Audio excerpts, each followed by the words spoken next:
महत्त्वाच्या बातमीनं आपण बुलेटिनची सुरुवात करूया। अर्थसंकल्पीय अधिवेशनाच्या शेवटच्या दिवशी मुख्यमंत्री उद्धव ठाकरे यांनी विरोधकांना जोरदार प्रत्युत्तर देताना जबरदस्त हल्लाबोल केलाय। ईडी आहे की घडीघडी असा खोचक सवाल उपस्थित करत मुख्यमंत्र्यांनी ईडीच्या कारवाईवर भाष्य केलं।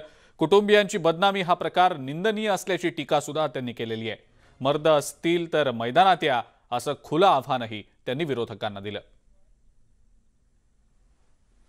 तुम्ही जे आता चाळे केलेले आहेत सगळे माझ्या कुटुंबियांची बदनामी करायची, त्यांना उगाच त्यांच्या काहीतरी काय मालमत्तेवरती टाच, आज ह्याच्यावरती टाच त्याच्यावरती टाच, ह्या टाचेला मी काही घाबरत नाही। कारण शाळेमध्ये मला छत्रपतींची कविता होती, खबरदार जर टाच मारुनी उडविने चिंधड्या राई राई एवढ्या, त्याच्यामुळे मी टाचेला नाही घाबरत।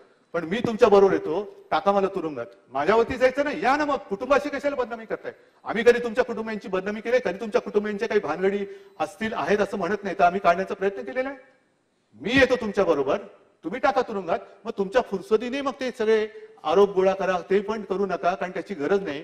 कारण खुलासे करून उपयोग नाहीये, खुलासे करून कुठे ऐकलं जात नाहीये।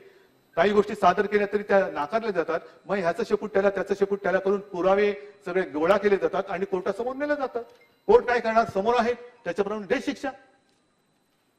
पण एवढंच जर का तुम्हाला जीव जळत असेल तर मला टाका तुरुंगामध्ये, मी तयार आहे। नवाब मलिकांचा राजीनामा, जर दोषी असतील, संबंध असतील, बघू ना काय करायचं। पण तुम्ही आरोप करायचे आणि असे आरोप केले ज्याच्यात तथ्यहीन आरोप करायचे आणि एवढ्या वेळा बोलायचं की जणू काही ते सत्य वाटायला लागतं। म्हणजे एका गोष्टीचं मला दुःख काय वाटतं किंवा आश्चर्य वाटतं की केंद्रीय ज्या काही संस्था आहेत त्या एवढ्या पोकळ झाल्या का की नवाब मलिक हा दाऊदचा हस्तक संपूर्ण मुंबईत देशात सगळीकडे फिरतोय, 4-4, 5-5 वेळा निवडून येतोय, मंत्री बनतोय, तरी केंद्रातल्या यंत्रणेला माहितीच नाही, केंद्राच्या यंत्रणेला माहितीच नाही ना। आहेच तसंच आहे, केंद्राच्या यंत्रणा मग करतात काय? नुसतं थाळ्या वाजवा, दिवे पेटवा, दिवे घालवा, हे करायचं। मग जे काय दिवे लागताय त्या दिव्याच्या प्रकाशात तरी बघा ना दाऊदचा माणूस कोण कोण आहे। पण एक मी समजू शकतो की तिरंदाज जो असतो तो लक्ष्यवेध करतो, तो बाण त्याला असतं, त्याचं कौशल्य असतं, बाण त्या लक्ष वेध करणार असलं पाहिजे, भेद करणार असलं पाहिजे। पण आता काय होतंय, त्या बाण म्हणजे त्या एजन्सीज आहेत, त्यांना हातात पकडून लक्षावरती जाऊन खुपसलं जाते की हे तुझं लक्ष आणि हे तुझं शस्त्र सगळं। म्हणजे त्याची मला देवेंद्रजी तुम्हाला खरं केंद्राने घ्यायला पाहिजे, रॉ, सीबीआय, आणखीन काय काय काय काय, म्हणजे काम अधिक वेगाने होईल, अधिक वेगाने होईल। कारण ती माहिती ईडी कडे तुम्ही दिलीत असं तुमचं मी कुठेतरी वक्तव्य वाचलं। म्हणजे ईडी एवढी बेकार लोक आहेत का तिकडे, त्यांना काहीच माहिती नाहीये। द्या माहिती द्या, कोणाला ह्याला ठोकायचे ठोकतो, त्याला ठोकायचे ठोकतो, माहिती दे ठोकतो। म्हणजे माहिती देणारे तुम्हीच, आरोप करणारे तुम्हीच, चौकशी करणारे तुम्हीच, मग त्यांच्याप्रमाणे शिक्षा पण हेच करतात। कारण होणार काय की असे सगळे कडक केसेस करून दिल्यानंतर न्यायालय तरी काय करणार? आमचा न्यायदेवतेवरती विश्वास आहे, पण सगळं यंत्रणा ह्या अशा राबवणार, म्हणजे ती ईडी आहे का घरघडी आहे हेच माहिती नाहीये, हेच कळत नाहीये। अमृत महोत्सव आहे आपल्या स्वातंत्र्याचा, आझादी का अमृत महोत्सव, आणि तो करण्यासाठी शासनाने 500 कोटी रुपये मंजूर केलेले आहेत। आता पहिल्यापासून लक्ष ठेवा, कारण त्याच्यानंतर त्याच्यात सुद्धा भ्रष्टाचार करायची तुम्हाला दिसू शकेल। कारण काही झाले तरी भ्रष्टाचार, काही जणांची एक सवय काय असते, आरशात बघितला तरी आरसा बघितला तरी भ्रष्टाचार झाला, भ्रष्टाचार झाला। लोकांना कळत नाही ह्याला भ्रष्टाचार कशात दिसला, तर आरशाच्या मॅन्युफॅक्चरिंग मध्ये दिसला। काही लोकांचा गैरसमज होतो की आरशात पाहिलं तरी भ्रष्टाचार झाला, भ्रष्टाचार झाला, आरसा बघितला। आता अच्युतराव हसणार का काही बोललेलं नाही मी, आरशाच्या मॅन्युफॅक्चरिंग मध्ये भ्रष्टाचार होऊ शकतो ना, पण तो आरसा बघण्यासाठी स्वतःचा चेहरा बघितल्याशिवाय कळणार कसं भ्रष्टाचार झालाय की नाही? तर असं काही बोलू शकतात, तर म्हणून मी म्हटलं की आधीपासून लक्ष ठेवा।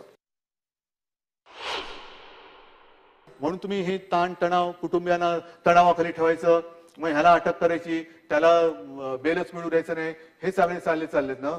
चला मी या सगळ्यांच्या समोर सांगतो, तुम्हाला सत्ता पाहिजे ना, उगाच तुम्ही काही गोष्टी करू नका। पेन ड्राईव्ह गोळा करायला जाऊ नका, पेन ड्राईव्हचा खप उगाच वाटतो, ज्यांना गरज असते त्यांना मिळत नाही, त्याला मिळत नाही, त्यांना राहू द्या, पेन ड्राईव्हची गरज नाहीये। मी म्हणतो मी तुमच्या सोबत येतो, मी येतो तुमच्यासोबत, सत्तेसाठी नाही येत। महोदय, राज्यपालांच्या अभिभाषणापासून जर का आपण सुरुवात केली तर मला एका गोष्टीचं खरंच दुःख आहे, खेद आहे.